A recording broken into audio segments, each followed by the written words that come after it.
স্বামী বলো না কেন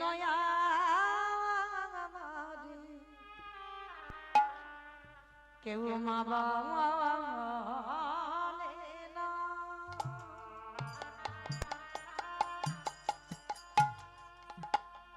আমি কেঁদে কেঁদে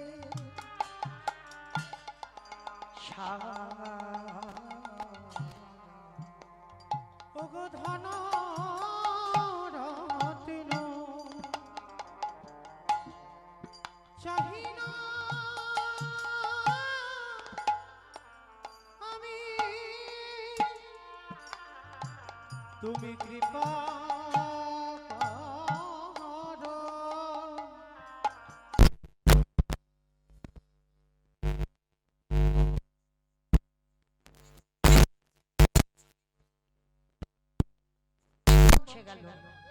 ভগবান দৈববাণী করে উঠল, মায়াবতী তোমার কোল আলো করে আমি সন্তান পাঠাবো, তোমার ভক্তি তোমার সেবাই বড় সন্তুষ্ট মায়া। তবে কথা দিলাম তোমার এই সন্তান গর্ভে ধারণ করবার পর তোমার ওই অদৃষ্টে একটা লেখা আছে, সন্তানকে বাঁচাতে গেলে চিরজনমের মতো তোমার স্বামীর মৃত্যু হবে। আর যদি তুমি তোমার স্বামীকে বাঁচাতে চাও, চিরজনমের মতো গর্ভের সন্তান গর্ভেই মারা যাবে। চিৎকার করে বললেন, দয়াময় বলো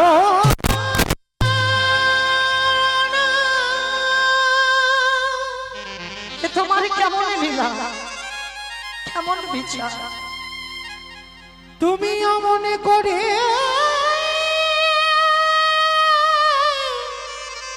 বলো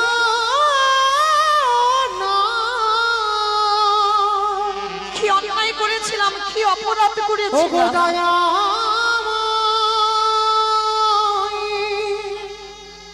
বলো না।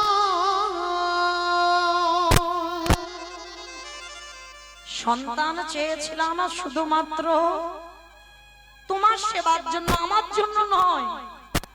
আর তার জন্য তুমি আমায় বলে দিলে যে সন্তান যদি বেঁচে থাকে স্বামীর মৃত্যু হবে, আর স্বামী যদি বেঁচে থাকে সন্তানের মৃত্যু হবে। বলে হ্যাঁ। বলো মায়া, তোমার কপালে তো ওটাই লেখা, তুমি কাকে বেছে নেবে, সন্তান না স্বামী? মায়েরা আপনাদের প্রশ্ন করি, বলেন এরকম যদি কারোর জীবনে ঘটে, একদিকে সন্তান একদিকে স্বামী, দুটো দিকে দাঁড়িয়ে আছে, বলো কোনটা বেছে নেবে? স্বামীকে বেশি ভালোবাসো না সন্তানকে বেশি ভালোবাসো? সন্তান পাবার পর কেউ যেন আমার বলে বসো না, স্বামী যদি না হয় তো সন্তান হলো কোথা থেকে? বলে, অনেকে বলে, তো ওই জন্য আগে থেকে খুলে দিলে। হ্যাঁ বলো, সন্তান পাবার পর সন্তানকে বেশি ভালোবাসো না স্বামীকে বেশি ভালোবাসো? কাকা স্বামীকে, দুজনকে এ যাতে চোটে না যায়। বলো, আর কেউ বলতে পারছো না? সব স্বামীকে, দুজনে? বেশ, হ্যাঁ তোমার দলের লোক, কিন্তু না 19-20 হবে তোমার। যদি একেবারে দাঁড়ি পাল্লায় ধরো, একটু 19-20 হবে সন্তান। বেশিরভাগ মা, যত যত নারী এখানে আছে, আমরা যারা মা, আমিও একজন মা, প্রত্যেকটা মা বলবে একটু বেশি সন্তান হবে। যে মা গর্ভে ধরে না, সে মা জানে কতটা বেদনা। কুসন্তান হয়, ও মাতা কদাপি নয়। সন্তান ভুল করে, অন্যায় করে, অনেক কটু কথা বলে, কিন্তু মা যদিও রাগে বলে, কোনোদিন মন থেকে বলে না।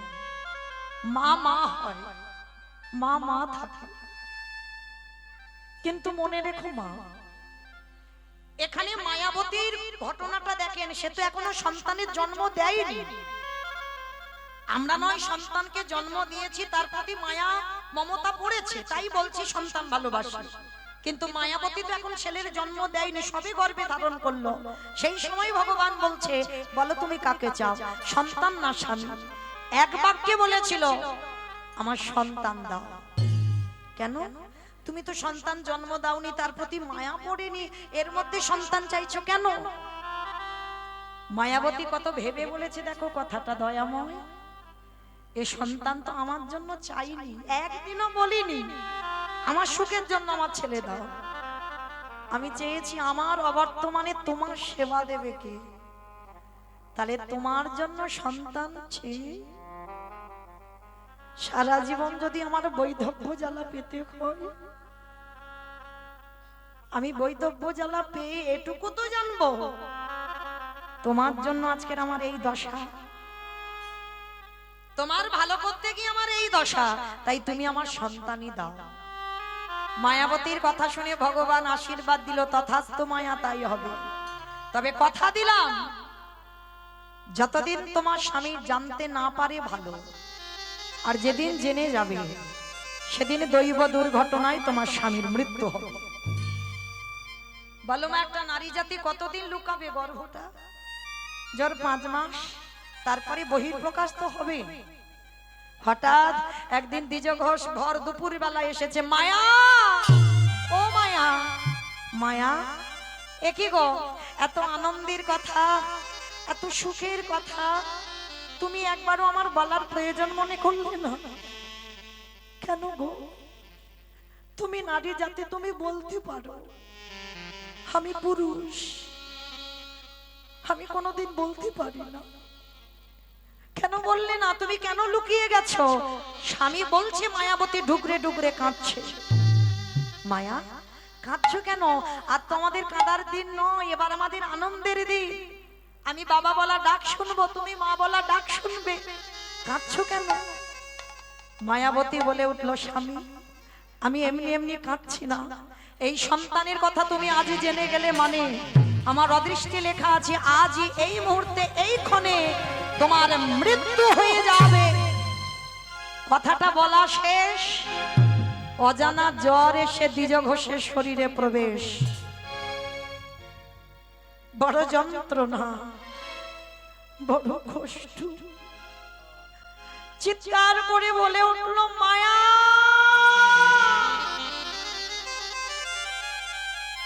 মায়া, আর আমি বেশিক্ষণ বাঁচবো না মায়া, বড় কষ্ট, বড় জ্বালা, এত বুকের যন্ত্রণা, অসহ্য যন্ত্রণা, ছটফট করছে।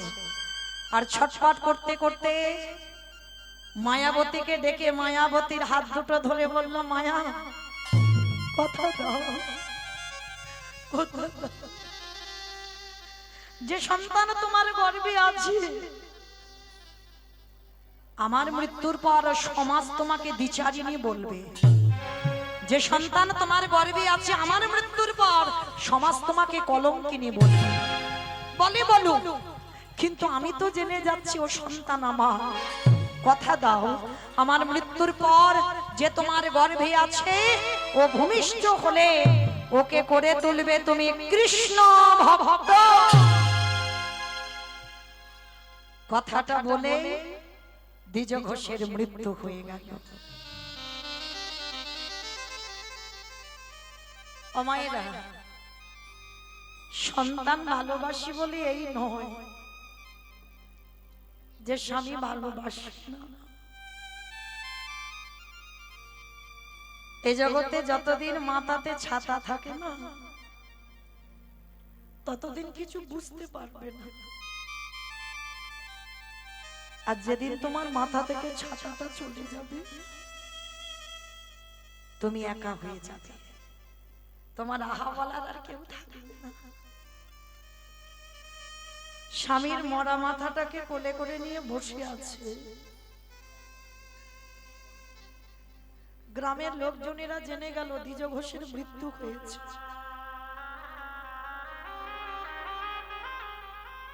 যে ভয়টা মরার আগে স্বামী পেল, সেটাই হলো। গ্রামের লোকজনেরা খবর পেয়ে এসে বলল, কি রে, এমন বিচারিণী, এমন কলঙ্কিনী, এমন অসতী, তোর গর্ভের পাপের কথা শুনেই তো তোর স্বামীটা মরল। কাউকে বোঝাতে পারলো না বাবা, কেউ বুঝলো না। সবাই মায়াবতীকে দ্বিচারিণী, কলঙ্কিনী, অসতী বলে।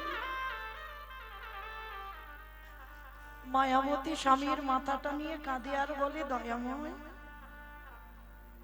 তোমারে ভালোবাসলে কি দ্বিচারিণী হতে,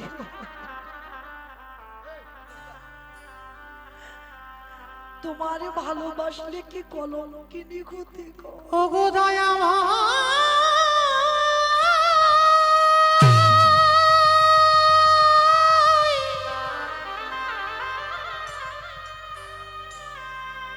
ওগো কৃপা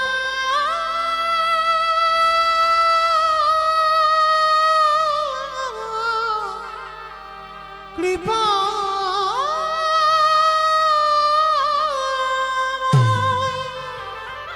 কেউ তো শুনবে না আমার কথা। প্রভু যে জন তোমায় কেউ শুনবে না। ভালোবাসে তারে কি এমনি করিয়ে কাঁদিতে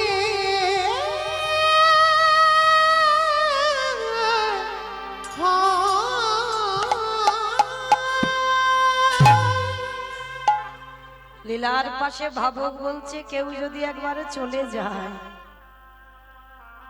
কি বাবা কেউ যদি যাবে বলে ধরে রাখতে পারবে? পারবে না। ওই জন্য ভাবক বলছে, দেখো চলে যাই যদি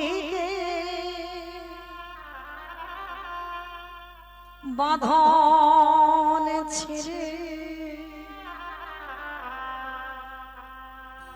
কাঁদিস কেন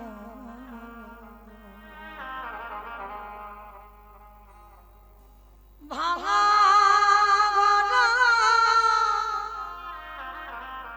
এই সংসারে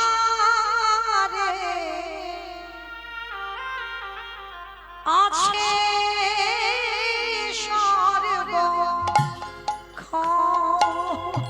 চলে যাই যে দিকে বাঁধন ছেড়ে, কাঁদিস কেন মন? ভাঙা গড়া এ সংসারে আছে সর্ব ওরে ভাঙা গড়া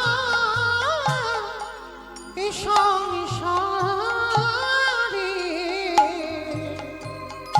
আছে সর্ব হাসির পরে কান্নায় আসে, দুঃখের পরে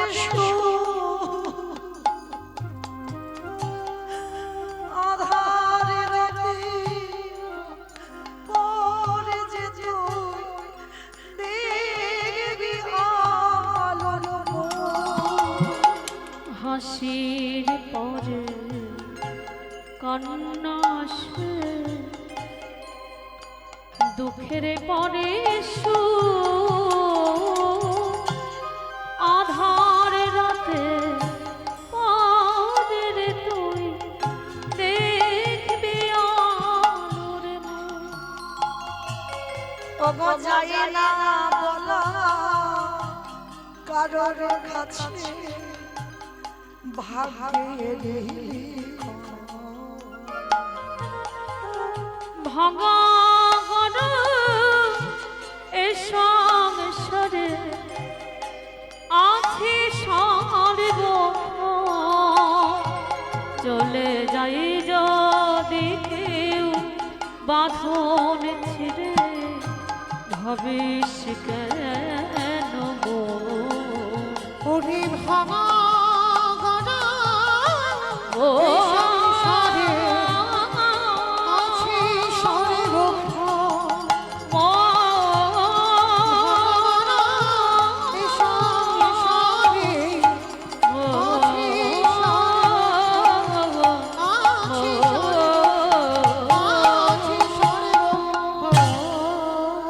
গ্রামের লোকজনেরা বলে বললেন, ওকে বের করে দে, ওকে বের করে দে। অসতী কলঙ্কিনী বলে আমাদের দ্বিজ ঘোষ মরেছে। কাল সকালবেলা হলে যেন কেউ আমরা ওর মুখ না দেখতে পাই, বের করে দিবি রাত্রিবেলা। স্বামীর দাহ কাজ সম্পূর্ণ করে কেউ আশ্রয় দিল না মেয়েটাকে দ্বিচারিণী কলঙ্কিনী বলে। কাউকে বোঝাতেও পারলো না যে মায়াবতী দ্বিচারিণী নয়। কারণ মনে রাখবে বাবা, কৃষ্ণ ভক্ত হয়েছ, কলঙ্কিনী হবে না, দ্বিচারিণী হবে না বললে তো হবে না। আমার কৃষ্ণকে ভালোবাসলে যে দ্বিচারিণী হতে হবে। কি গো, মেবারের রানী মীরাবাই স্বামী ছিল, সংসার ছিল, শাশুড়ি ননদী সব ছিল। আমার গিরিধারীকে ভালোবেসে কলঙ্কিত হয়ে গেল। আমার রাধারানী আমার প্রাণ গোবিন্দকে ভালোবেসে জগৎ সংসারে কলঙ্কিনী নাম নিল। কিন্তু রাধারানী বড় সুখ পেত জানো, যখন সবাই বলতো না রাধারানীকে কৃষ্ণ কলঙ্কিনী।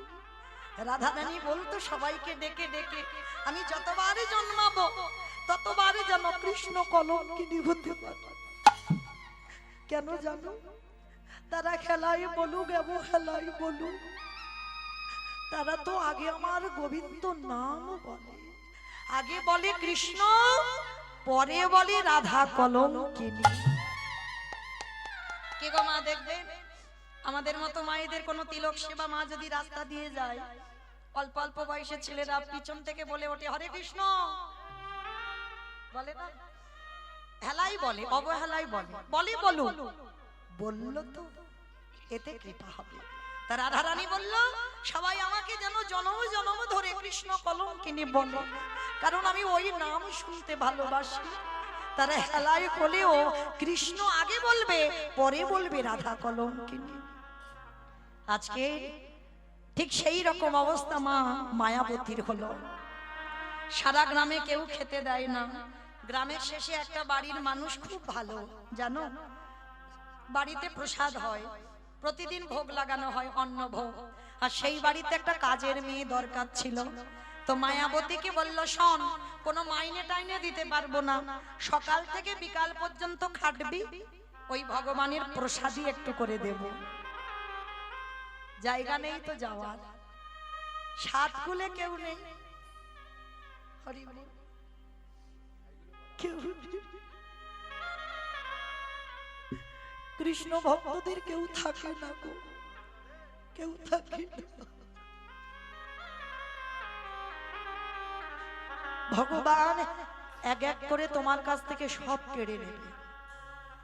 কৃষ্ণ ভক্তরা একা হয়, ওদের কেউ থাকে না।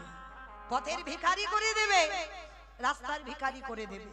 রাজ ঐশ্বর্যে রাজ অট্টালিকাতে বসে কৃষ্ণ ভজন হয় না, পাথর সেটিং করা ঘরে কৃষ্ণ ভজন হয় না। ভালো করে লক্ষ্য করে দেখেন, যদি রাজপ্রাসাদে ভজন হতো তাহলে মহাভারতে বিদুর জঙ্গলে গিয়ে মা পরাশরীকে নিয়ে ওই খুদের অন্ন আর শাক সিদ্ধ আর কৃষ্ণকে কলার খসা দিত না। তাকিয়ে দেখেন সুদামা ঠাকুরের দিকে, যে কৃষ্ণের বন্ধু, স্ত্রীর পরনে একটা পোশাক ভালো দিতে পারত না। তাকিয়ে দেখেন ওই 16 গোস্বামীর মধ্যে এক গোস্বামী রঘুনাথ দাস গোস্বামী, হুগলি জেলায় আদি সপ্ত গ্রামে বাড়ি। বাবা ছিল গোবর্ধন দাস, হিরণ্য দাস বাবা জ্যাঠা। মাসে আয় ছিল বাবা 12 লক্ষ স্বর্ণ মুদ্রা। নবাবকে কর দিত 8 লক্ষ স্বর্ণ মুদ্রা। তাহলে কত বড় জমিদার। সেই জমিদারি ত্যাগ করে রঘুনাথ ছুটে গেল বৃন্দাবন। তাকিয়ে দেখেন নরোত্তম দাস ঠাকুর সমস্ত কিছু ত্যাগ করে দিয়ে ছুটে গেল বৃন্দাবন। তাকিয়ে দেখেন কান্দির জমিদার লালা বাবু। একটা কথায় এত কীর্তন শুনি, এত কীর্তন গাই, এত ভাগবত পড়ি, এত ভাগবত শুনি, চেতনা হয় না। আর লালা বাবুর একটা কথায় চেতনা হলো, বাবুজি বেলা যে যায় বাসনায় আগুন দেবে। বাবুজি গো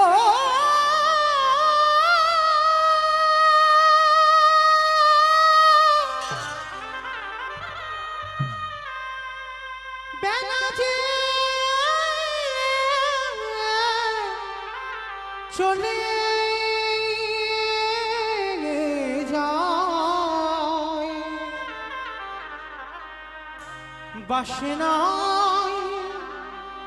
আগুন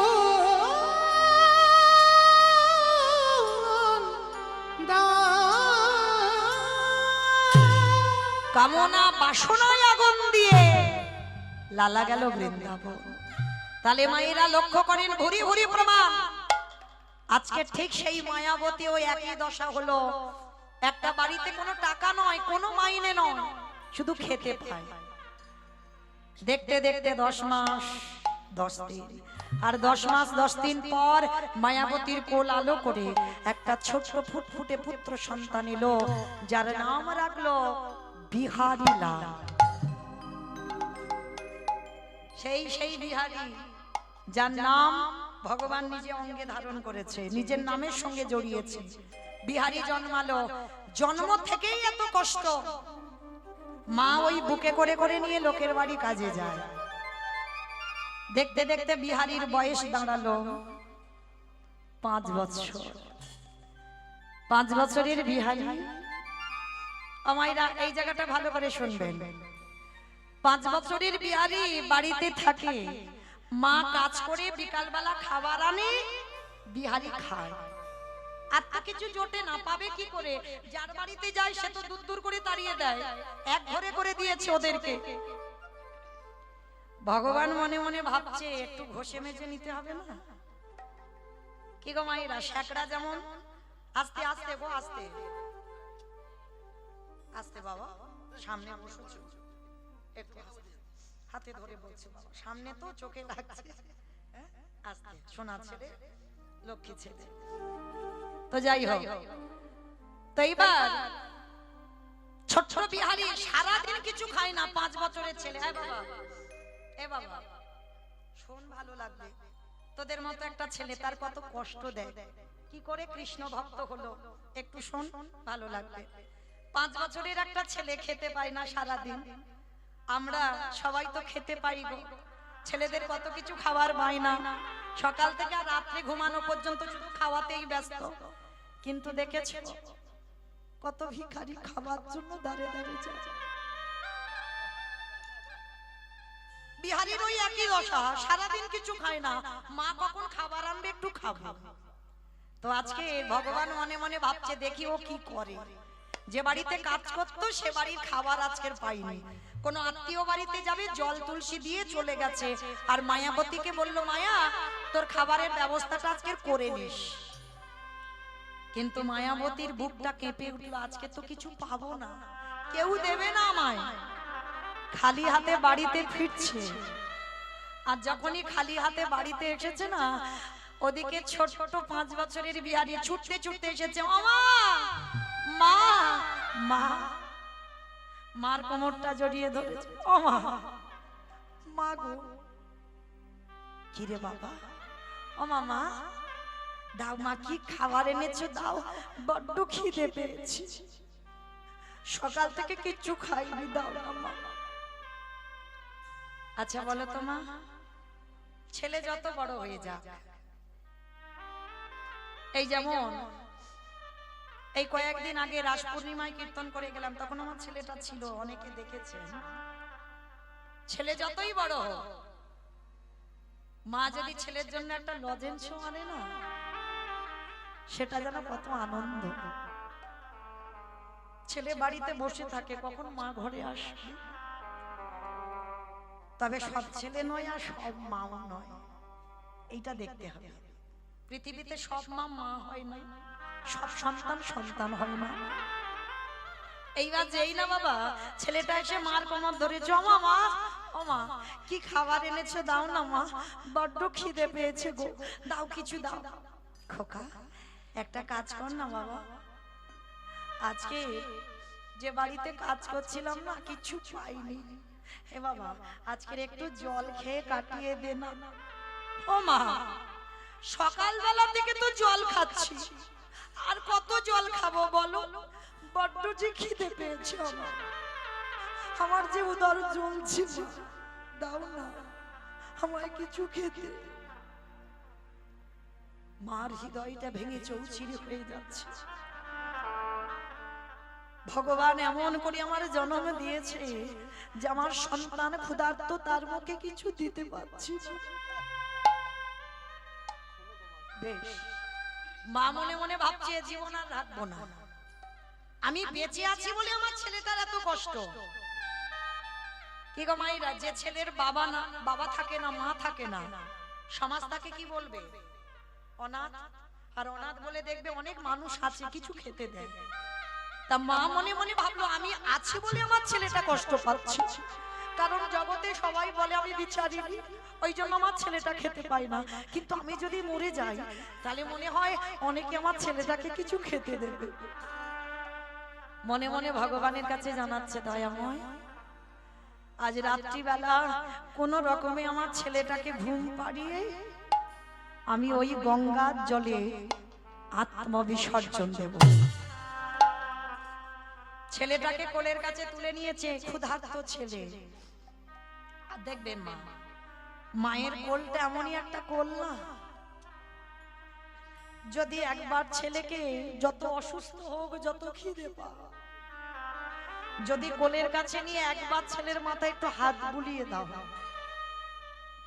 সব জ্বালা সব কষ্ট যেন জুড়িয়ে যায়।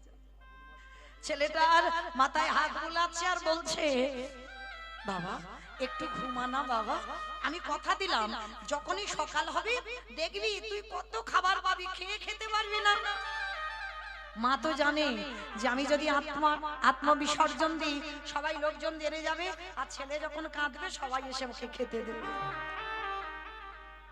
ছেলেটাকে কোলের কাছে নিয়ে মাথায় হাত বুলাতে বুলাতে ওই ছোট্ট বিহারী ঘুমিয়ে পড়েছে।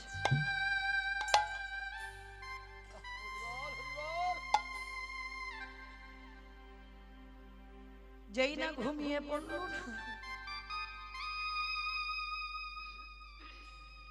ভগবানের চরণে গিয়ে জানাচ্ছে, দয়াময়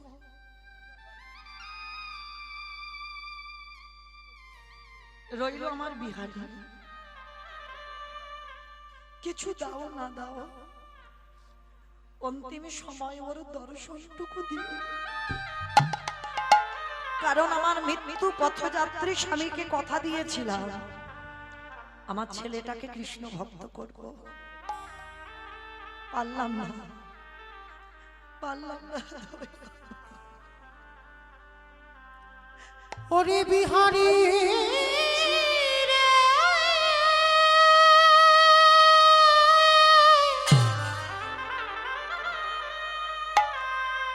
ওরে চলে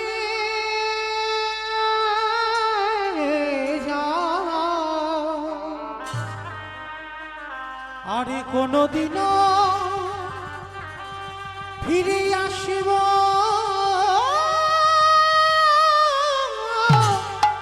না,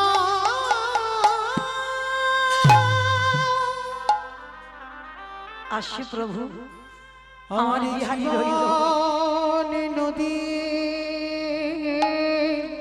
রইল আমার বিহারী, ওকে দেখো তুমি। নাইয়া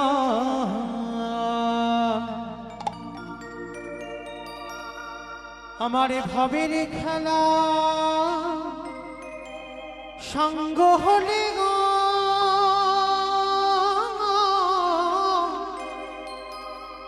একেবারে দিও পারে করিয়া আমার জীবনের নদী নাইয়া আর দেখা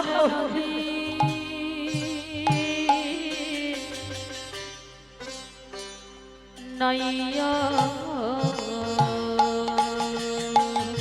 আসি প্রভু, আমার ছেলেটাকে দেখো তুমি একটু।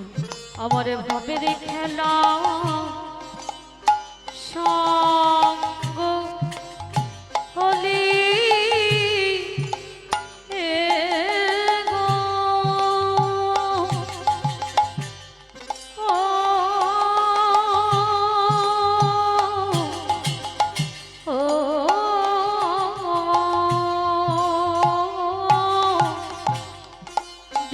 পরে করিয়া আমার জীবন নদীর নাইয়া আমি চলে যাই দয়াল হে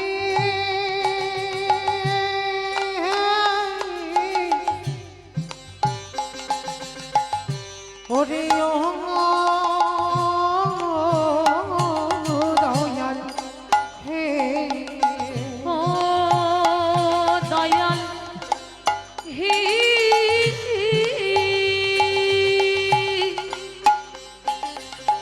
হে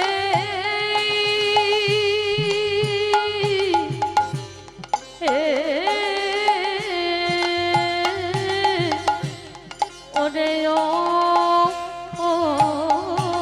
দয়াল হে এই কামনা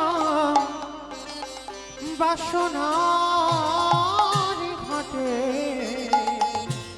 বুঝি বেঁধেছিলাম বাসা এই কামনা বাসনার হাতে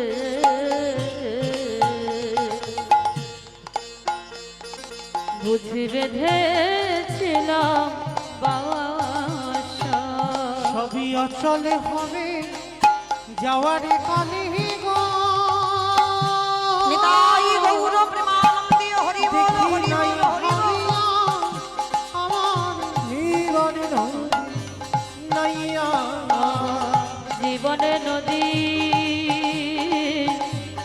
নাইয়া দয়াল হে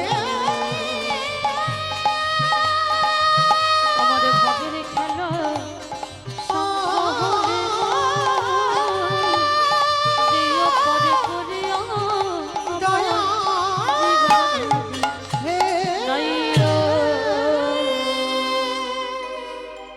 যেই না মা একটা পা তুলেছে বিহারি পিছন থেকে গিয়ে মার কোমরটা জড়িয়ে ধরলো মা মা কোথায় চলে যাচ্ছ তুমি আমাকে ফেলে রেখে কোথায় চলে যাচ্ছ কথা দিলাম মা কোনোদিন তোমার কাছে বলবো না আমায় খেতে দাও আমি কোনোদিন বলবো না আমায় খিদে পেয়েছে কিন্তু তুমি আমায় ছেড়ে চলে গেছো আমি কি করি থাকবো কথা দাও আমি কোনোদিন বলবো না খিদে পেয়েছে কিন্তু তুমি চলে যেও না ছোট্ট ছেলেটাকে বুকে জড়িয়ে ধরে বলল খোকা আমি কথা দিলাম আমি তোকে ছেড়ে কোথাও যাব না যতদিন বাঁচবো আমি তোকে কাছে করে নিয়ে রাখবো ও মা মা তাহলে তুমি যাবে না তো তাহলে শোনো না ওমা একটা কথা বলবো ছোটবেলা থেকে তুমি কষ্ট করে করে লোকের বাড়িতে খেটে আমায় বড় করেছো ওমা আমিও কাজ করব দুর্বোকা এইটুকু দুধের বালক তুই কি কাজ করবি ওমা 5 বছরের একটা বাচ্চা ছেলে সে কাজ করতে পারে মা বলছে তোর কি মাথা খারাপ তুই কাজ করতে পারিস ও মা কে বলেছে কাজ করতে পারি না আমি অন্য কাজ না পারি আমি তো ঘোষের ছেলে আর বলো তোমার ঘোষেদের একটা জাত ব্যবসা আছে কি ব্যবসা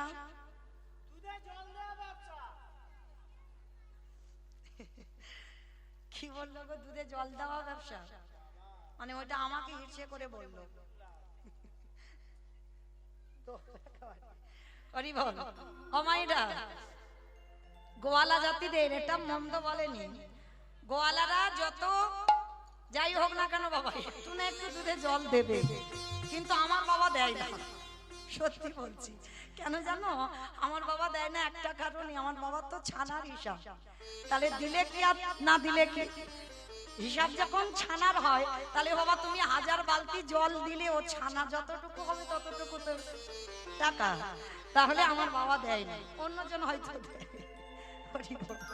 না হয়তো তলে তলে দেয় আমি হয়তো জানি না সেটা বলতে পারবো না তো যাই হোক আজকে বিহারি বলছে বাবা ও মামা একটা কাজ করো আমি ঘোষের ছেলে আমি বরং ওই গোয়ালা পাড়াতে গিয়ে একটা কাজ করি তো বাচ্চা ছেলেটা ছুটে গেছে বাবুজি ও বাবুজি আমার মার খুব কষ্ট গো আমার মার খুব অভাব বাবুজি তোমার ঘরে যে এই যে গোয়ালে 6টা গরু আছে আমাকে দুটো চারটে চড়াতে দেবে তা বড় লোকটা ছেলেটাকে দেখে বড় মায়া হলো। এই শোন, 2-4টে নয়, আমার ওই যে গোয়ালে 6টা গরু আছে, আজকে থেকে তুই চড়াবি। লীলার পাশে ভাবক বলছে, মূর্খ, 6টা গরু যদি ও চড়াবে তোর বাড়ি আসবে কেন? কি বাবা, এটাই তো তথ্য। 6টা গরু তো আপনারা চড়াচ্ছেন, আমি চড়াচ্ছি, আমার এই সম্প্রদায় গোটা চড়াচ্ছে। কাম, ক্রোধ, লোভ, মোহ, মদ, মাশ্চর্য, এই তো 6টা গরু। আর একটা 5 বছরের বাচ্চা, সে 6টা পারবে? জোর 2-3টে চড়াবে। তবে মা খবরদার, 6টা গরুকে যেন কেউ মেরে দিও না, 6টা গরুকে দমিয়ে রাখো। হ্যাঁ, 6টা গরুকে দমাতে বললো, কারণ ওদেরকে যদি একেবারে তুমি মেরে দাও, তুমি পৃথিবীতে বাঁচতে পারবে না। ওরা যেন ঊর্ধ্বমুখী না হয়, সব কটাকে নিম্নমুখী করে রাখতে হবে। কেমন? তো আজকে বিহারি বলল, বাবু আমি 2-3টে চড়াবো। বলে বেশ, তাহলে চড়া। বলে শোন, আর 25 পয়সা মাইনে দেবো, 1 মাস গরু চড়াবি। ও মা, লীলাটা তো আজকে করার নয়, তখন করার দিনে 25 পয়সা তো অনেক মূল্য ছিল। আর বিহারি মনে মনে ভাবলো, 1 মাসে 25 পয়সা যদি আমার মাকে দিই, আমার মার দুঃখ তো মোচন হবে। বেশ, বলছে বাবু ঠিক আছে, তাহলে আমি 25 পয়সার মাইনে কাজ করব। বিহারি এইবার কাজ করে, মাঠে মাঠে গরু চড়ায়। আর ওই যে সকালবেলা পান্তা ভাতটা কাঁধে নিয়ে যায়, সারা দিন গরু চড়িয়ে বিকাল বেলা ফিরে। আর বিহারির তো একটাই খেলা, ও মাইরা, এখন তো নারী পুরুষের একটাই খেলা। কি গো? ফ্রি ফায়ার খেলিস? বাহ, তোমরা খেলো না? শোনাচ্ছি, বেশ বেশ। আজকে এই যে ছোট্ট বিহারির একটাই খেলা ছিল। কি খেলা জানো? ব্রজের কানরে কোন দুঃখে তুই রাজা হলি দ্বারকাপুরী। একটু ধ্বনি। ব্রজের কানরে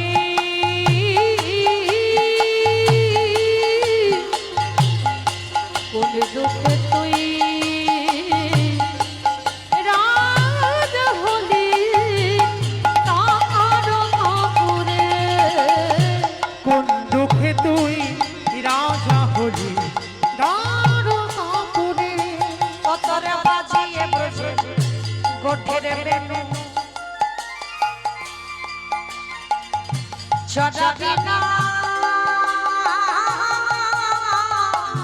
আরি ধেনু। ও তোরে বাজিয়ে গজের গোঠে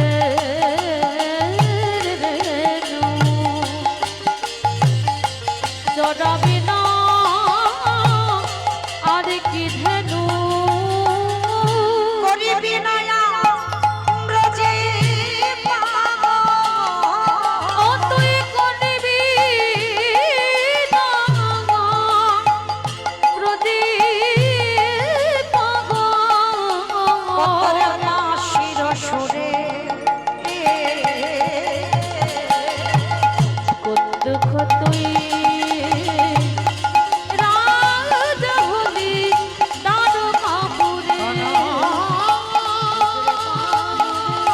নিতাই গৌর প্রেমানন্দে হরি বল হরি বল হরি বল।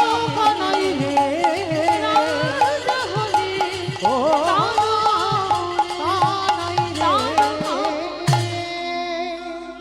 ছোট্ট ছেলে বিহারি সারাদিন রোদে রোদে মা গরু চড়িয়েছে। এবার বিকাল বেলা হয়েছে, বিহারি ঘরে ফিরবে। আর ও মাইরা, আজকে যেমন আমার এই যে মুরারি দাদা মহাশয় কীর্তন করাচ্ছেন, আমার পরে আরো কীর্তনিয়ারা রয়েছেন। তা এই যে কীর্তন করাচ্ছেন, আপনারা বসে শুনছেন, আমি গাইছি, ঠিক এরকম কাটোয়া কাঞ্চননগরে একজন পাঠক ঠাকুর ভাগবত পড়ছেন। আর আপনাদের মতো ভক্তরা সবাই বসে আছেন। আর পাঠক ঠাকুর পাঠ করতে করতে বলেন, অমাইরা শোনো শোনো শোনো, বৃন্দাবনে কৃষ্ণ নামে একটা ছেলে আছে, তার 9 লক্ষ ধেনু আছে, তার 24 জন বন্ধু আছে। আর জানো, ওই ছেলেটাকে ভালোবাসলে এত কিছু দেয়, এত কিছু দেয়, বাড়ি রাখবার জায়গা থাকে না। অমাইরা বিহারি গরু নিয়ে যেতে যেতে দাঁড়িয়ে দাঁড়িয়ে রাস্তায় শুনেছে, শুনে মনে মনে করলো, ওরে বাবা, বৃন্দাবনে কৃষ্ণ নামে একটা ছেলে আছে, মানে বড় লোকের ছেলে, আবার 9 লক্ষ ধেনু। আমি 2-4টে চড়াবো, মানে সোজা ছেলে হলে যেমন হয়, সোজা সরল ছেলে, মানে কোনো ঘোর প্যাঁচ নেই। আবার 24 জন বন্ধু, আমাকে নিয়ে 25 জন হবে। ওমা, আবার বললো নাকি ওকে ভালোবাসলে এত কিছু দেয় নাকি, বাড়িতে রাখবার জায়গা থাকে না। ভালোই হলো বাবা, আমি কেন মরতে চারানা মাইনের কাজ করব? কাজ যদি করতে হয় আমি কৃষ্ণের বাড়ি কাজ করব। কি গো মাইরা, এত কীর্তন শুনে চেতনা হয় না, এত কীর্তন গেয়ে চেতনা হয় না। আজকের ওইটুকু দুধের বালক একদিন রাস্তায় দাঁড়িয়ে দাঁড়িয়ে পাঠ শুনে চেতনা হয়ে গেল। ছুটতে ছুটতে মার কাছে গেছে, ওমা মা গো। বলে কি রে বাবা? ওমা আস্তে, যে বাড়ি কাজ করছিলাম আমি আর কাজ করব না। বলে কেন করবি না? বলে ওই চারানা মাইনে আমার ঠিক কাজ হচ্ছে না, আমি বেশি টাকার কাজ পেয়েছি। বলে কোথায়? হাই চা, সে জায়গাটা কোথায় বললো? আমি তো ভুলে গেলাম, দাঁড়া, কোথায় বললো কোথায় বললো কোথায় বললো কোথায় বললো, মনে পড়েছে। ও জায়গাটার নাম হলো বৃন্দাবন। কোথায় কাজে যাবি? বৃন্দাবন। বৃন্দাবন তুমি তো জানো না, পড়াশোনা জানো না, তুমি নামও শোনো। শোনো, বৃন্দাবনে কৃষ্ণ নামে একটা বড় লোকের ছেলে আছে। আমি তো গরিব, ও বড় লোকের ছেলে। তার 9 লক্ষ ধেনু আছে, আমি 2-4টে চড়াবো। তার 24 জন বন্ধু আছে, আমি হব 25 জন। আর জানো, ওরে ভালোবাসলে এত কিছু ঘরে দেবে নাকি, রাখবার জায়গা থাকে না। ও মা, ভালো করিনি বলো? কাজ যদি করতে হয় আমি কৃষ্ণের বাড়ি যাব। মা খিলখিল করে হেসে উঠে বলছে, কি পাগল ছেলে দেখো, ওইটা তো লীলা, কৃষ্ণ বৃন্দাবনে থাকে না। বলে না, তুমি কিচ্ছু জানো না। কে বলেছে কৃষ্ণ বৃন্দাবনে? বললাম না থাকে না, কৃষ্ণ বৃন্দাবনে থাকে না। 125 বছর বয়সে জরা ব্যাধির তীরে তিনি দেহত্যাগ করেছেন, লীলা সম্বরণ করেছেন। কৃষ্ণ আর লীলা করে না, ওটা লীলার কথা বলেছে ভাগবত, ভাগবতে আছে, পাঠক ঠাকুর বর্ণনা করেছেন। না, তুমি জানো না। তাহলে কে জানে? যে বলেছে সে জানে। বলে হ্যাঁ। বলে যা, তার কাছে যা, জেনে আয়। সে যদি বলে যে বৃন্দাবনে কৃষ্ণ আছে, তাহলে তুই চলে যাবি। আর সে যদি বলে ওটা লীলা, আমার ছেলে আমার কাছে আসবে। বলে ঠিক আছে, দাঁড়া। ষষ্ঠাঙ্গে দণ্ডবত প্রণাম। মা বলছে, হ্যাঁ রে, প্রণাম করলি কেন? বলে পাঠক ঠাকুর যদি বলে কৃষ্ণ আছে, তাহলে ওখান থেকে তো কাজে যাব। তোমার মতো মায়ের প্রণাম করা হবে না? কি গো মায়েরা, পৃথিবীতে সব থেকে বড় শক্তি হচ্ছে পিতামাতার আশীর্বাদ। আর যে সন্তানের মাথায় পিতামাতার আশীর্বাদ থেকে যায়, সকল কাজে জয়ী হয়ে যায়। আশীর্বাদ দিল, খোকা এ কাজে যাচ্ছিস, তুই কাজে জয়ী হয়ে ফিরে আয়। ছুটতে ছুটতে পাঠক ঠাকুরের কাছে গেছে, ঠাকুর মশাই, ঠাকুর মশাই, সত্যি করে বলবে, তুমি এখানে বসে বলনি কালকের ওই আমি যখন গরু চড়িয়ে যাচ্ছিলাম, বৃন্দাবনে একটা কৃষ্ণ নামে ছেলে আছে? হ্যাঁ বলেছি। তুমি বলনি তার 9 লক্ষ ধেনু আছে? হ্যাঁ বলেছি। তুমি বলনি তার 24 জন বন্ধু আছে? হ্যাঁ বলেছি। তুমি বলনি তাকে ভালোবাসলে এত কিছু দেবে, রাখবার জায়গা থাকে? হ্যাঁ বলেছি। তা কি হয়েছে তুমি জানো? তোমার মুখের কথা শুনে আমি যে বাড়ি কাজ করছিলাম, কাজ ছেড়ে দিয়েছি। আমার মা বলছে ওইটা লীলা, কৃষ্ণ আর বৃন্দাবনে থাকে না। বলো না গো, আমার মার বড় দুঃখ, আমার মার বড় কষ্ট। তাই তো আমি কৃষ্ণের বাড়ি কাজে যাব, একটু বেশি টাকা পাওয়ার জন্য। বলো না, বৃন্দাবনে কৃষ্ণ আছে তো? পাঠক ঠাকুরের চোখে এলো জল। সত্যিটা যে বলবে, ওই বাচ্চা বিহারীকে দেখে চোখে জল। হায় রে, এতদিন আমি ভাগবত পড়ে আমার মধ্যে এত চেতনা জাগলো না, আর ওইটুকু ছেলে আমার মুখের কথা শুনে ও চেতনা জেগে গেল। ওরে বিহারী রে,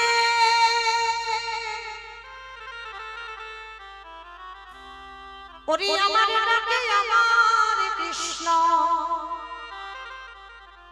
বৃন্দাবনে নতুন করে লীলা করবে। তোরে প্রেমে তোরে ভালোবাসায় আমার কৃষ্ণকে এই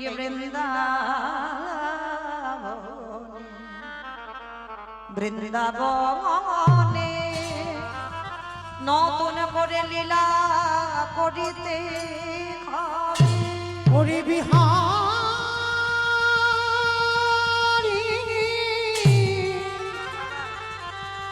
এমনই অনুরাগী না হলে কি কৃষ্ণ পাওয়া যায়? এমন ভালোবাসা না দিলে কি কৃষ্ণ পাওয়া যায় রে? যেই না বলেছে বিহারি আমার ডাকে আসবে না তোর ডাকে আসবে, বিহারি একেবারে লাভ দিয়ে উঠেছে। ঠাকুর মশাই, তার মানে তুমি বোঝাতে চাইলে তোমার ডাকে আসবে না আমার ডাকে আসবে? বলে হ্যাঁ, তোর বিশ্বাসে আসবে। ঠাকুর মশাই তাহলে আমি আসি? দাঁড়া, কোথায় যাবি? হাই যা। এতক্ষণ তুমি কি শুনলে? আমার মার দুঃখ মোচন করতে কাজে যাব বৃন্দাবনে। দাঁড়া, দীক্ষা হয়েছে ওটাও আর কি আমি তো জানি না। আমার একটা বাচ্চা ছেলে যদি জিজ্ঞেস করে দীক্ষা কি, কি করে বোঝাবে? কি করে বোঝাবে? বাচ্চাদের মতো করে তো বোঝাতে হবে। কি বাবা, বড়দের মতো কঠিন কঠিন ভাষা দিয়ে বোঝালে হবে কি? হবে না। মানে বাচ্চারা যেভাবে নেবে ওদেরকে সেইভাবে বোঝাতে হবে। তা গুরুদেব বলছে, শোন বিহারী, কৃষ্ণের বাড়িতে যারা যারা কাজ করে কানে একটা মন্ত্র না নিলে কাজ করা যায় না। ও ভাগ্যিস তুমি বলেছিলে। দাও, কি মন্ত্র দেবে দিয়ে দাও। বিহারী রে ও ভাবি নয় রে, স্নান করে মস্তক মণ্ডন করে স্কন্ধে ভিক্ষারে ঝোলা, কণ্ঠে তুলসীর মালা, দাদা সঙ্গে দিল সেবা, আজ হাতে একটা বেলের দণ্ড। ভিখারির সাজ সাজিয়ে দিয়ে বলল আয়, কানে মন্ত্রটা দিল আর মন্ত্র দিয়ে বলছে, এই শোন, যদি কৃষ্ণের সঙ্গে দেখা হয়, কারণ আমাকে তো দীক্ষা দিয়েছি মানে দক্ষিণা দিতে হবে।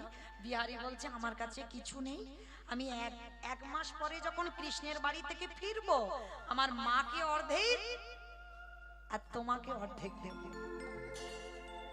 গুরুদেব বলল, দূর বোকা, আমার ওই দক্ষিণা দিতে হবে না, আমি এতজনকে দীক্ষা দিয়েছি, কোনদিন আমার হৃদয় কাঁপেনি, কিন্তু তোকে দীক্ষা দিতে গিয়ে আমার হৃদয় কেঁপে উঠেছে। আমার বিশ্বাস তোর কৃষ্ণ দর্শন হবে, আর যদি হয়ে যায় আমার কথাটা তার চরণে জানায় দিস। মনে রেখো বাবা, কোন কোন সময় গুরুর থেকে শিষ্য ভজনে অনেক ঊর্ধ্বে উঠে যায়। ভরি ভরি প্রমাণ আছে, কিন্তু এখন বললে শেষ হবে না। আবার যদি কোনোদিন দেখা হয়, কারণ পরপর আমরা 3টে কীর্তনিয়া আছি তো, আবার যদি কোনোদিন সাক্ষাৎ হয় তখন বর্ণনা হবে যে গুরুদেবের থেকেও কোন কোন ভজনের শিষ্য অনেক উপরে উঠে যায়। তো আজকের যেই না বাবা এসে দাঁড়িয়েছে বিহারীকে দীক্ষা মন্ত্র দিয়ে, বলছে বিহারী তাহলে আমার কথা বলবি তো? বলবো। তাহলে আসি, গুরুদেবকে প্রণাম করে বেরিয়ে পড়ল উত্তরপ্রদেশ। কৃষ্ণ নামে আসতে মাইরা বলেছিলাম ভক্ত তৈরি হলে ভক্তকে নিয়ে বৃন্দাবন যাব, বলেছিলাম তো। ওই এবার একটু উলুধ্বনি দাও। বৈঠা হাতে চলিনি ধরি বাইয়া, ওই কৃষ্ণ নামে বৈঠা হাতি চলে রে তোরি বাইয়া। ওরে ও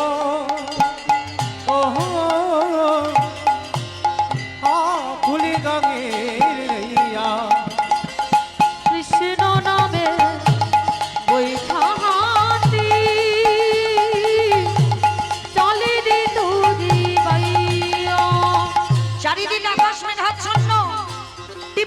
বৃষ্টি পড়ছে, মোহর মোহর বর্জ্যপাত। কৃষ্ণ আকাশ ঘিরে মেঘে জমেছে, ভয়ে কিরে তো কৃষ্ণ আছে, কৃষ্ণ নামে ঘন ঘন দেহে মেরে উড়াই। তাই গৌরা ওরে অকুল গানের নাইয়া এখন কৃষ্ণ নামে বৈঠাতি চলে রে তোরি বাইয়া কৃষ্ণ নামে দেখো চলে রে তোরি বাইয়া। ছোট্ট ছেলে বেরিয়ে পড়লো বৃন্দাবনে যাবার উদ্দেশ্যে, কিন্তু জানতো না ছেলেটা কত দূর বৃন্দাবন। এক সপ্তাহ অনাহারে অনিদ্রায় আর চলতে পারে না। কৃষ্ণ একবারে দেখা দে,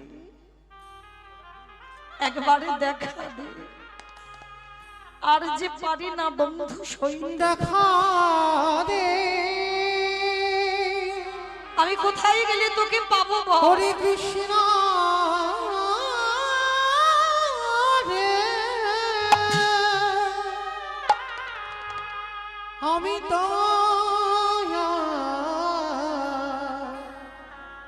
চলিতে পারি না। দেখা দি কত দূর তুই রয়েছিস বল? কৃষ্ণ রে দেখা দে, দেখা দি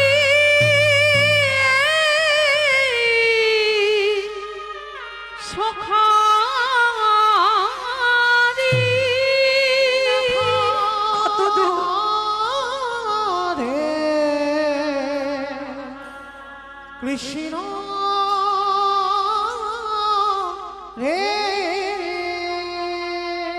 যেই না চরণটা ফেলেছি, আ আ কৃষ্ণ একবারে যদি জানতাম তোরে ভালোবাসলে এত কষ্ট পেতে হয়, তোকে ভালোবাসলে এত জ্বালা যন্ত্রণা ভোগ করতে হয়, আমি কোনোদিন তোকে ভালোবাসতাম না। চরণ দিয়ে রক্ত ঝরে পড়ছে, গাছের তলায় শিকড়ে পা আটকে গিয়ে বিহারী অচৈতন্য। আর যেই অচৈতন্য হলো, চেতন সত্তা ভগবান আমার থাকতে পারলো না। মন্দিরে পাথর রূপ ত্যাগ করে বন্ধু রূপ ধারণ করে বিহারীর কাছে এসে বলছে, এই ছেলে তোর নাম কি? বিহারী। বাহ, তোমার নাম কি? ওমাইরা ভক্ত ভগবানকে জিজ্ঞেস করছে তোমার নাম কি? আমার নাম হলো বিপদ ভঞ্জন মধুসূদন। যারা যারা বিপদে পড়ি আমি তাদের কাছে গিয়ে ঢাল হয়ে দাঁড়াই। ও তুমি বিপদ ভঞ্জন, তাহলে আমি ঘোষের ছেলে, তুমি ঘোষের ছেলে, এসো আজকে থেকে আমরা দুজনে বন্ধু হব। বন্ধু? হ্যাঁ আমরা বন্ধু হব। আচ্ছা বন্ধু, তুমি বলতে পারো আমি কত দূর গেলে কৃষ্ণের বাড়ি পাবো? হায় হায় হায়, ও মায়েরা জলে নেমে জল জল করছে, সামনে কৃষ্ণ, কৃষ্ণকে জিজ্ঞেস করছে কৃষ্ণের বাড়ি কত দূর।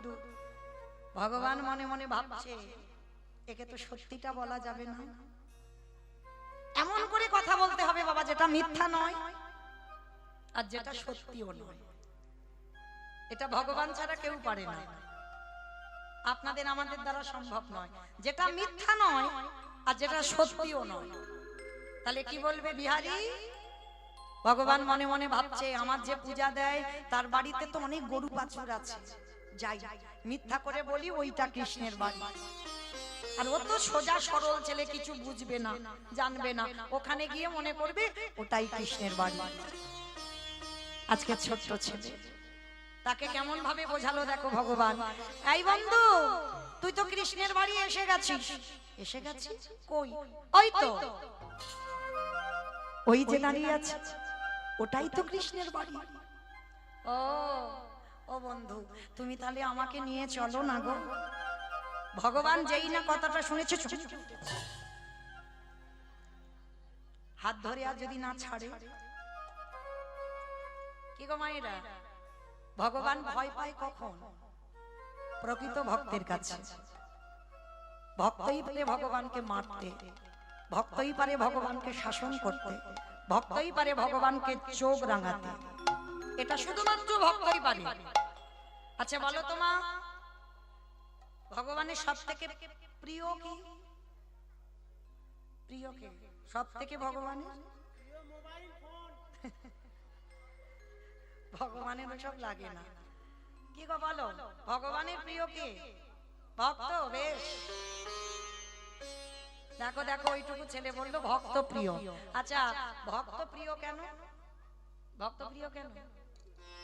যে সম্পদ ভক্তের কাছে আছে সেই সম্পদ আমার ভগবানের কাছে নেই, যেটার নাম হলো ভক্তি। যার জন্য আমার ভগবান ভক্তকে এত ভালোবাসে। এইবার বলছে শোন বিহারী, যা ওই যে পূজারীর বাড়ি ওইখানে, ওটাই তো কৃষ্ণের বাড়ি। এইবার বিহারী গিয়ে ডাক দিচ্ছে কৃষ্ণ কৃষ্ণ কৃষ্ণ, বারবার কৃষ্ণ কৃষ্ণ বলে ডাকছে। পূজারী বেরিয়ে এসে বলছে কে তোর কৃষ্ণ? কোথাকার কৃষ্ণ? থাকিস কোথায়? বাড়ি কোথায়? নাম কি? বাবা মাকে? অনেক প্রশ্ন। বিহারীর একটা উত্তর, আমি বর্ধমান থেকে এসেছি, কাটোয়া কাঞ্চননগর। আমার মা বড় কাঙালি, বড় ভিখারিনী। আমার মা দুঃখ মোচন করতে আমি কৃষ্ণের বাড়ি কাজে এসেছি। চোখে এলো জল। আহারে, এতটুকু ছেলে ও মনে মনে ভাবলো এটাই কৃষ্ণের বাড়ি, কিন্তু এটা তো কৃষ্ণের বাড়ি নয়। কিন্তু এইটুকু ছেলেকে কি করে বোঝাবো? শোন, আমার একটা নিজের ছেলে আছে যার নাম গোপাল, আর তুই হলি আমার পালিত ছেলে বিহারী লাল। আর ভগবানও আমার একটা ছেলে। আজকে বিহারীকে বলছে শোন, আমার একটা নিজের ছেলে আছে যার নাম গোপাল, তুই হলি আমার পালিত ছেলে বিহারী লাল। আর কৃষ্ণ আমার একটা ছেলে, তবে ও হঠাৎ দেখা দেয় না, অনেক সাধ্য সাধনা করতে হয় তারপরে দেখা দেয়। তা ছোট্ট বিহারী মনে মনে ভাবছে, আচ্ছা তুমি কি আমার কৃষ্ণের বাবা? ছোট্ট ছেলে বলে উঠল, আচ্ছা কৃষ্ণ যদি আমার বন্ধু হয়, আর বন্ধুর যদি তুমি বাবা হও, তাহলে বন্ধুর বাবা মানে তুমি যদি অনুমতি দাও আমি তোমায় বাবা বলে ডাকতে পারি? আমি কোনোদিন কাউকে ডাকি না গো। কেন জানো? আমার বড় ভয়। জন্মের আগে আমার বাবা আমাকে ছেড়ে চলে যায়। আমি তখন মাতৃ গর্ভে, তখন আমার বাবা আমার কথা শুনে দেহ রেখেছে।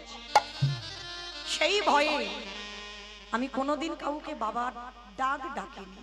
ভয় হয় যদি ওই ডাক শুনে যদি আমায় ছেড়ে চলে যায়। তুমি যদি অনুমতি দাও তাহলে তুমি আমার বাবা হবে। ছুটে গিয়ে বিহারীকে বুকে জড়িয়ে, আয় আজকে থেকে আমি তোর বাবা। বেশ, তা তুমি ভেবো না, শোনো আমি এমন ডাকবো না কৃষ্ণ আমার ডাকে সাড়া দিতে বাধ্য। বলে কি করে ডাকবি? বলে দেখো না, বিহারীর আশ্রয় হয়ে গেল। বাবা কৃষ্ণ ভক্তদের কোনোদিন আশ্রয়ের অভাব হবে না, ঠিক পেয়ে যাবে। আজকের বিহারী আশ্রয় পেয়ে গেল বৃন্দাবনের মাটিতে গিয়ে। আর আশ্রয় পেয়ে প্রতিদিন যেমন মাঠে ওই গরু চড়ায়, আজও বিহারী গরু চড়াচ্ছে। কিন্তু গরু চড়াতে চড়াতে বিহারীর মাথায় একটা বুদ্ধি এসেছে। হাই হাই হাই, হ্যাঁ গো, আমি তো বৃন্দাবনে এসেছিলাম, শুনে এলাম কৃষ্ণ নামে একটা ছেলে আছে, তার 9 লক্ষ ধেনু আছে, তার 24 জন বন্ধু আছে, কিন্তু কই কাউকে তো দেখতে পাচ্ছি না। ও আমি তো তাকে ডাকিনি। ডাকার মতো ডাকবো না, সে আসবে? আর যদি ডাকার মতো না ডাকো তো সে আসবে কি করে? আগে ডাকাটা তো শিখতে হবে। এইবার যেই নামার বিহারী এসে দাঁড়িয়েছে কোথায়? একেবারে মাঠের মাঝখানে প্রখর রোদ, ওই যে কাঁধে করে পান্তা ভাতটা নিয়ে রেখে দিয়েছে, জল ভাতটা নিয়ে রেখে দিয়েছে, মনে মনে ভাবছে দেখবো এবার এমন ডাক ডাকবো ও না এসে থাকতে পারবে না। ভক্ত বাৎসল্য ভগবান মনে মনে ভাবছে দেখি তুই আমারে কি করে ডাকিস। আজকের মাঠের মাঝখানে ডাক দিল, মাধব ব্রজ মোহন শ্যাম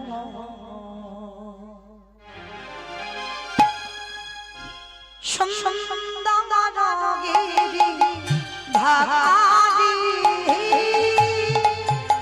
সুন্দরগিরি ধারি মাধব ব্রজ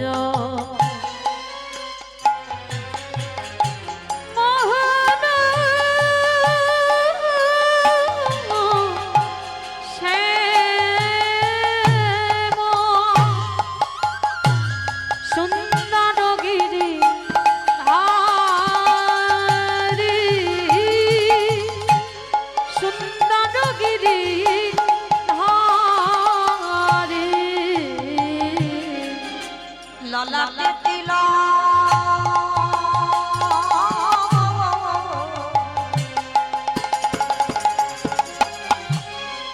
ময়ূর পাখা রাধা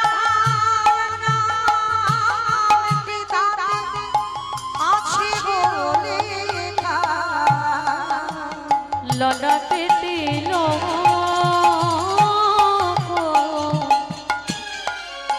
ময়ূর পাখা রাধা নাম তিতাতে আছে গো লেখা।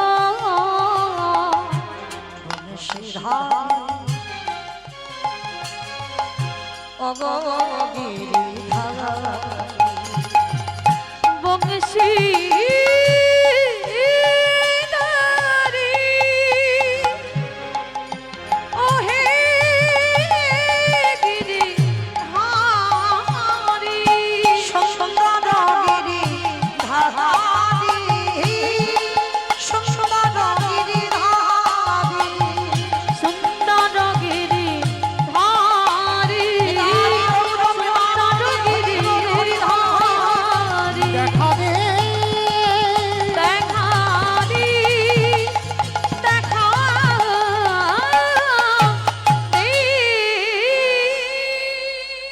সৃষ্টি করলো নবলক্ষ ধেনু, সৃষ্টি করলো 24 জন বন্ধু, ভগবান মাঝখানে দাঁড়িয়ে মুরলী বাদন করলো। মায়ের একটু উলুধ্বনি প্রেম সে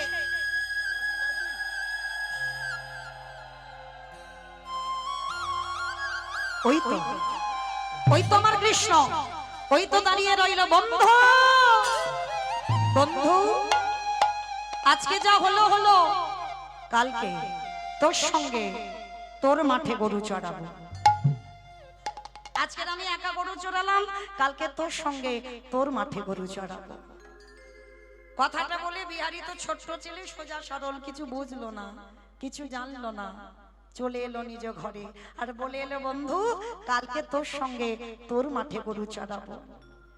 ভক্ত বাৎসল্য ভগবান ভক্তকে দর্শন দিয়ে আবার অলক্ষ্যে চলে গেল। ছোট্ট ছেলে বুঝলো না, জানলো না, ধরতে পারলো না, চিনতে পারলো না।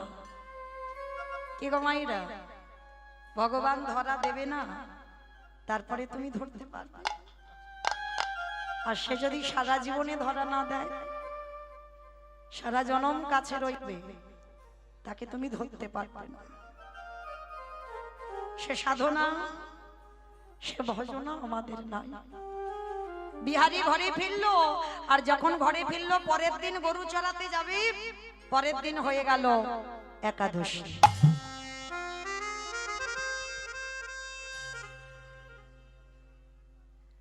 পরের দিন হয়ে গেল একাদশী। ও মায়েরা, কি গো কতজন একাদশী করেন? একবার হাতটা তোলেন, হাতটা তোলেন। কতজন একাদশী? এই কটা হাত করিস বাবা। করিস একাদশী? ওরে বাবা, আমাকে ওই কতগুলো হাত একবার দেখাও, কতগুলো হাত একাদশী? এই কটা? বাহ। আচ্ছা বলো, সংসার সুখের হয় পুরুষের গুণে।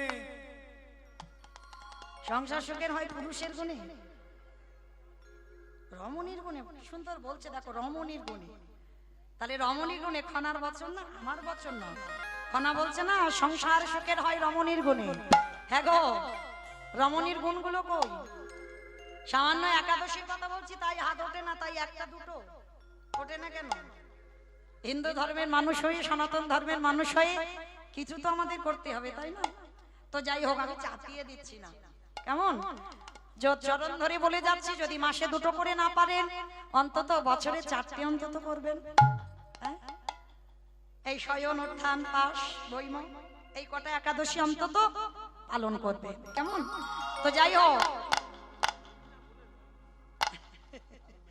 যাই হোক, সময় কম। তো চলো, কমাইরা বিহারী একাদশী করে মাঠে গেছে, 5 বছরের ছেলে, ছোট্ট ছেলে। তা ভগবান মনে মনে ভাবছে, ও বেটা একাদশী করেছে, 12টা বেজে যাচ্ছে, কিচ্ছু খাইনি। তা খাবারও নিয়ে যায়নি, কারণ মন্দিরে একাদশী একটু কাজের চাপ থাকে, পূজারি ভুলে গেছে। তো আমার ভগবান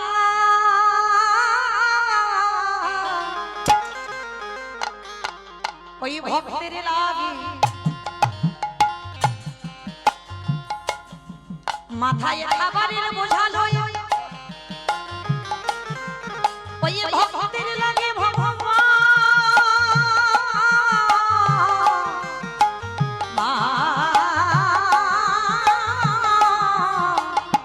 মাঠে নামে। ও যে ভক্ত বড় ভালোবাসে,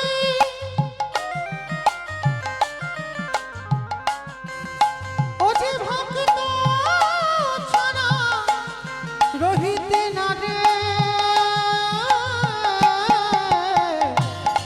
যুগে যুগে ভক্তের কাছে ছুটে আসে। আস্তে, আপনারা যারা গীতা পাঠ করেন, গীতার একটা শ্লোক আছে না, অনন্য চিন্তায়ন্ত মাং যোজন পর্যপশ্বতে তেষ্বানিত্যাভিযুক্তনা জগক্ষিয়া মহা। আস্তে আস্তে, এর মানেটা কি? ভক্ত যদি অন্যান্য চিন্তা বাদ দিয়ে শুধু গোবিন্দ চিন্তায় মগ্ন হয়, আমার গোবিন্দ বললেন সেই ভক্তের বোঝা আমি ভগবান হয়ে জগক্ষেম বহম, ভক্তের বোঝা ভগবান মাথায় করে বয়ে নিয়ে যায়। ওরে বিহারী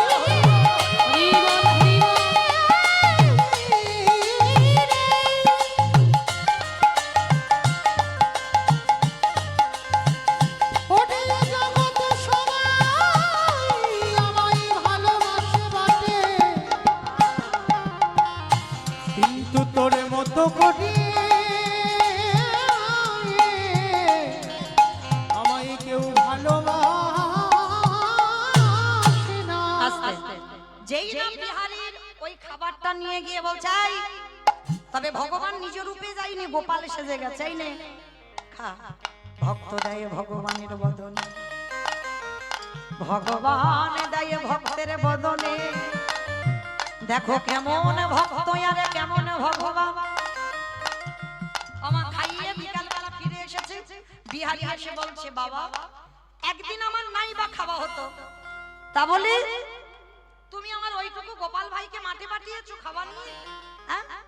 আর যদি ওইটুকু গোপাল যদি পায়ে হাতে লেগে যেত তো তখন কি হতো?" এবার আসল গোপাল রেগে গিয়ে বলছে, "এই, আমি কি তোর খাবার নিয়ে গেছি?"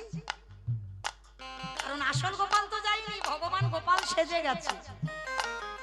পূজারি মনে মনে করছে, আমি মিথ্যা কথা বলছি না, আমার ছেলে মিথ্যা বলছে না, বিহারী মিথ্যা বলছে না, তাহলে মিথ্যা বলছে কে? মিথ্যা বলছে কে? যেই না দরজা খুলেছে, বাঁকা করে বাঁকা হাতে কালো শশী,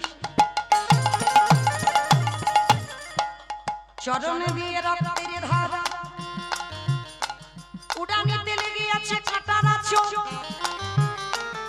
ওই সর্বাঙ্গে ধুলো কাদা বালি লেগে রইল ও যাই তো হরি বল হরি বল। ভালোবাসি ও যে ভক্তি লাগি সবে করিতে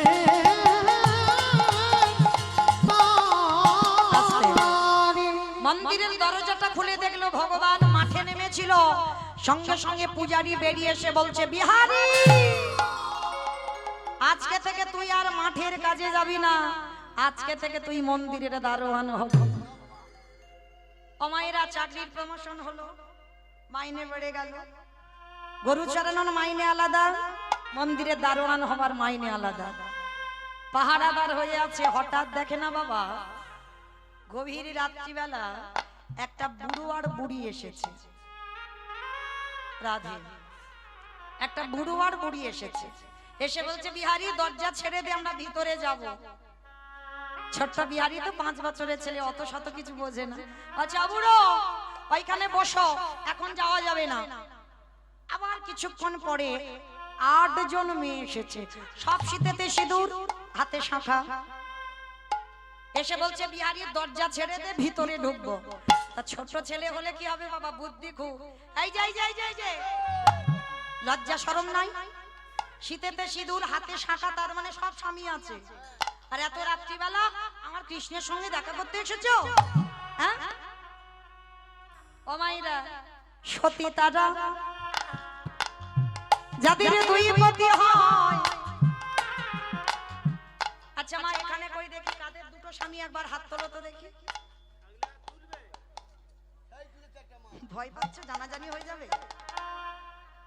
ভয় পাচ্ছ একটা স্বামী বেশ আমার কথা নয় আমি কিন্তু বলিনি আমি বলবো কেন যখন রাস মঞ্চে ব্রজঙ্গনাগণ প্রাণ গোবিন্দমান মুরলীর ধ্বনি করলো হ্যাঁ যে যার যাচ্ছে বাবা কারোর অঙ্গে বসন নাই আবার এলু থেলু বেশ আবার দেখবেন কার হাতে কঙ্কন পড়েছে কার হাতে কঙ্কন নাই কার কানে কুণ্ডল আছে কুণ্ডল নাই এক চোখে কাজল নাই শীতেতে সিঁদুর দিয়েছে কপালে টিপ দেয়নি হ্যাঁ রাসের মাসে সবার বাঁচবে রাধে আর যখন গোবিন্দ আমার গেলেন ব্রজঙ্গনাগণ যখন বলেছিল এই যে এত বড় বড় বুলি বলছো কেন তুমি কি জানো যখন রাত্রিবেলা কেশ ধরে টেনে আনলে তখন মনে ছিল না তুমি জানো না শাস্ত্রের কিছু ব্রজঙ্গনাগণ বলেছিল শোনো গোবিন্দ সতী তারাই হয় যাদের দুই করে পতি হয় এরকম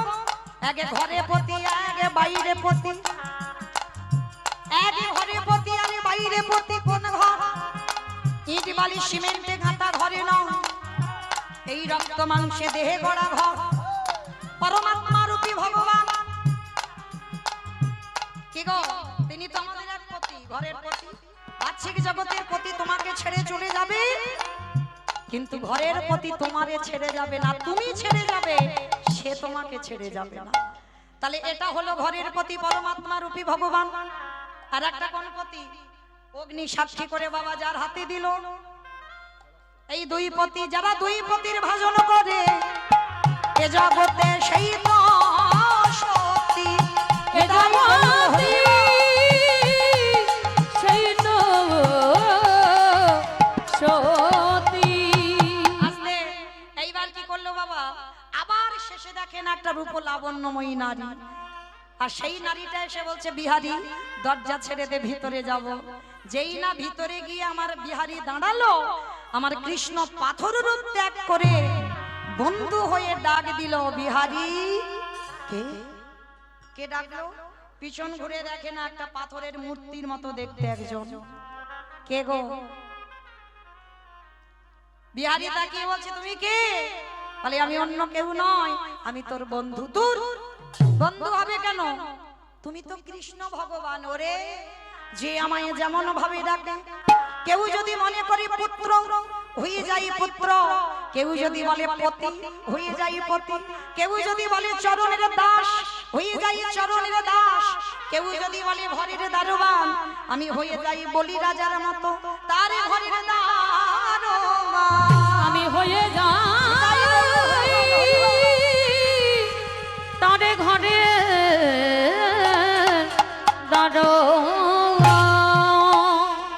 এইবার বিহারি জড়িয়ে ধরলো, হরে কৃষ্ণ আমি এত বোকা, বলে তুই বোকা নয় তুই চালাক, তোর সরলতাই তো আমি চলে এলাম। এই এই এই বাইরে বুড়ো বুড়ি দুটোকে বলে বুড়ো বুড়ি নয়, ওটাকে শিব দুর্গা। হরি বল। কই দেখি একবার হাত জোড়ো করে বসো তো দেখি মা সবাই সবাই।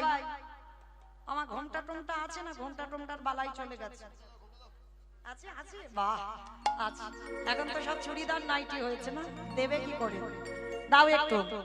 জগন্তে মঙ্গলা কালী ভদ্রা কালী কপালী দুর্গা ক্ষমা শিবধাত্রী স্বাহা স্বাধা নমস্তুতে সর্বমঙ্গলমঙ্গলম শিবে সর্বর্গ স্বাধীনে স্বরণ্যে ত্রম্বকে গৌরি নারায়ণি নমস্তুতে সৃষ্টি সৃষ্টি বিনাশনা শক্তি ভূতেশনা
গণেশ জননী ত্রিশূল অসুর রাশির দানা ভিকি দিগন্ত ত্রিশূল ধরিকে ধরি গতি হারা। গণেশ জননী ত্রিশূল অসুর রাশির দানা ভিকি দিগন্ত ত্রিশূল ধরিকে ধরি গতি হারা। ধরিকে ধরি গতি হারা। ধরিকে ধরি গতি হারা।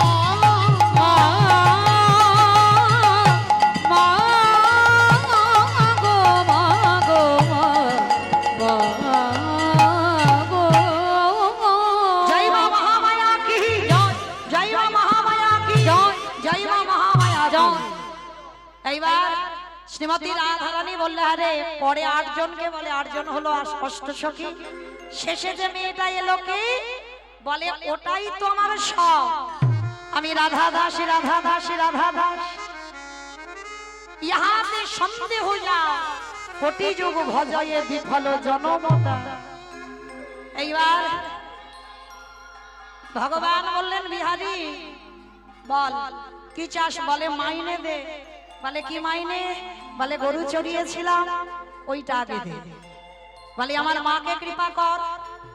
আর দ্বিতীয়বারটা কি দিল, যে আমার গুরুদেব যার জন্য তোকে দেখতে পেলাম আমার গুরুদেবকে কৃপা কর। তা বলে হ্যাঁ রে মাকে কৃপা করলাম গুরুদেবকে কৃপা করলাম, তুই কিছু চা। বলে আমি আর কি চাইবো বল, আমার তো চাওয়ার কিছু নেই, তবে কথা দিলাম আজকে থেকে তোর নামটা আমার নামে জুড়ে দিয়ে বৃন্দাবনে প্রতিষ্ঠা পেলাম।